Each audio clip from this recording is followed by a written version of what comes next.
আমি আপনাদের কাছে তিনটা ছোট্ট দোয়া বলে দিব। এই দোয়াগুলি আমরা কন্টিনিউ আমাদের জিকিরের মতো আমাদের মুখের মধ্যে রাখবো। আমাদের সফলতা, আমাদের নিজেদের ক্লান্তি দূর করা, আমাদের কাজের ক্ষেত্রে আগ্রহ বাড়ানো, আল্লাহর দিকে আমাদের নিজেদেরকে নিবেদিত করা, জাহান্নাম থেকে মুক্তি এবং জান্নাতের আশায় কাজের ক্ষেত্রে আগ্রহ বৃদ্ধি। এই দোয়াগুলি আল্লাহ রাসূল সাল্লাল্লাহু আলাইহি ওয়াসাল্লাম আমাদেরকে শিখিয়েছেন। প্রত্যেকটা দোয়া প্রমাণিত। এর এক নম্বরে যেটা আমরা পড়বো, আল্লাহুম্মা আইন্নি আলা যিকরিকা ওয়া শুকরিকা ওয়া হুসনি ইবাদাতিক। আল্লাহ, আমি আপনার জিকিরকারী বান্দাদের মধ্যে অন্তর্ভুক্ত হতে চাই। আল্লাহ, আপনার শুকরগুজার বান্দা হতে চাই। ওয়া হুসনি ইবাদাতিক, তোমার ইবাদতের ক্ষেত্রে আমি চমৎকার একজন প্র্যাকটিশনার, চমৎকার একজন পারফর্মার হতে চাই। আল্লাহ, তুমি আমাকে এটা দান করো। আল্লাহুম্মা আমিন বলবেন না? আল্লাহ রাব্বুল আলামিন রাসূল এরপরে আমাদেরকে শিখিয়েছেন আরেকটা দোয়া আল্লাহর কাছে করবে, আল্লাহুম্মা ইন্নী আসআলুকাল জান্নাহ ওয়া আউযু বিকা মিনান নার। আল্লাহ, কত কিছু চাই না, তুমি আমার একটু জান্নাত দিও আর জাহান্নাম থেকে মাফ করে দাও। বেশি কিছু তো চাই না, তাই না? বেশি কিছু চাইছি, এরপর আর কিছু চাওয়া লাগে?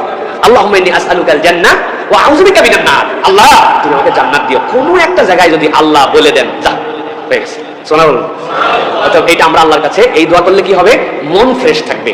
আল্লাহ রাব্বুল আলামিন আপনার মনের মধ্যে একটা তৃপ্তি ঢুকাই দিবেন। আপনি একটা তৃপ্তির জীবন নিয়ে চলতে পারবেন। ভালো লাগে না, কেন ভালো লাগে না তাও জানি না।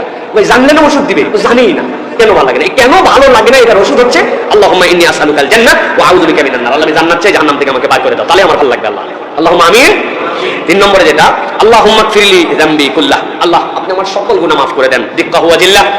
এরপর আল্লাহর কাছে বলবেন আউয়ালাহু ওয়া আখিরাহু ওয়া আলানিয়াতাহু ওয়া সিররাহু। এটা হচ্ছে সিজদার মধ্যেও দোয়া। এই দোয়া এমন দোয়া যেই দোয়ার মধ্যে বান্দার জীবনে সব কামনা আছে। সুবহানাল্লাহ। বলে আল্লাহুম্মা গফিরলি যামবি কুল্লাহ দিক্কাহু ওয়া জিল্লাহ ওয়া আউয়ালাহু ওয়া আখিরাহু ওয়া আলানিয়াতাহু ওয়া সিররাহু।